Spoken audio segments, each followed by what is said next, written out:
to this, and this is a question of tribalism in this country.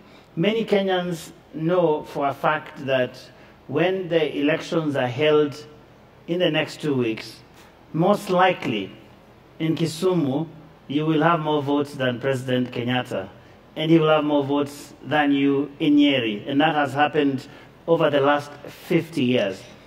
From where you sit, what is the problem with this country insofar as tribalism is concerned? Why do we vote generally along tribal lines, and what will you do if you became president to deal with that problem? Joe, I don't think that there's something really very unique. Some people are just naive. You see, even if you go to the UK, the country is owned. There is what's called the Tory safe seats and the Labour safe seats. The seats which are known are going to be won by Labour, the ones which will be won by the Tories. If you go to the United States, see in the elections, some states are painted red, others are blue. That is normal. There's also what is called... But in fairness, Mr. Odinga, that is often driven by the issues that matter. There could be agricultural areas, there could be workers and that sort of thing. Yes. Here it's purely because it is Luos that live here, it is Kikuyus that live here, and therefore they vote in a different way. No, Joe. There's also what they call their homeboy mentality. See, like it's known that Clinton was going to win in Arkansas because he's a homeboy there. He grew up there. He's known better there by the people. So the fact that Uhuru Kenyatta will get more votes in Kiambu than me, because they see him, this is our boy. It's a homeboy mentality. But if we leave Kiambu, I go with him to the coast, I will get more votes than him in the coast. I go with him to Northeastern, I will get more votes than him in the Northeastern. I will also get more votes than him in Western. Those people don't vote for me because I'm a Luo, I'm their own. They vote for me because of what I represent. So that is where you get the balancing. That after he has left his community, we now go to other communities who will vote merely on what somebody stands for. So is tribalism a problem in this country, according to you? What is a problem here is ethnic inclusivity or exclusivity. And that's what we want to address. Like right now, the Jubilee government has basically divided this country. They have basically have got two people with their friends, not their communities. Because I would be wrong to say that the president represents his community.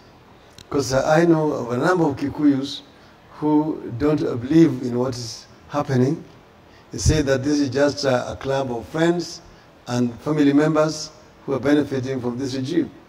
And likewise his deputy. So we are going to expand this the governance structure of this country and be more inclusive to ensure that every Kenyan, irrespective of their ethnic origin, gets equal opportunities and that there's no community that is excluded. But Mr. Odinga, people who look at your own record often charge that while you were Prime Minister, that your office had quite a number of people from your ethnic community, and that as a matter of fact, even in your politics, there are people who are related to you who often get nominations to run on your ticket, and that somehow your politics has also been defined by tribal inclined decisions. Joe, if you go and look at the list of officers in the office of the Prime Minister, it was the most inclusive office that has ever existed because it was new. We started it, and most of the heads of departments came from all parts of the country.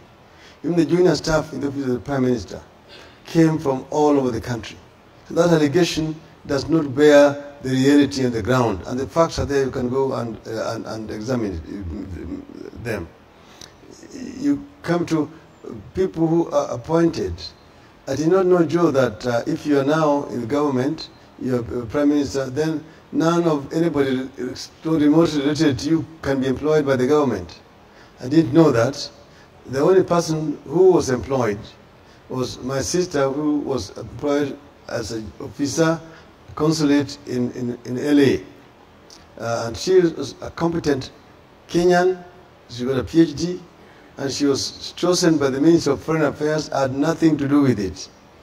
But if I were to begin now, I don't want to embarrass President Uhuru Kenyatta. If you want to look at this Jubilee government. But you have accused him, for example, of allowing his relatives to do business with government. What's the difference? Which relative of mine was doing the business with government when I was in the government?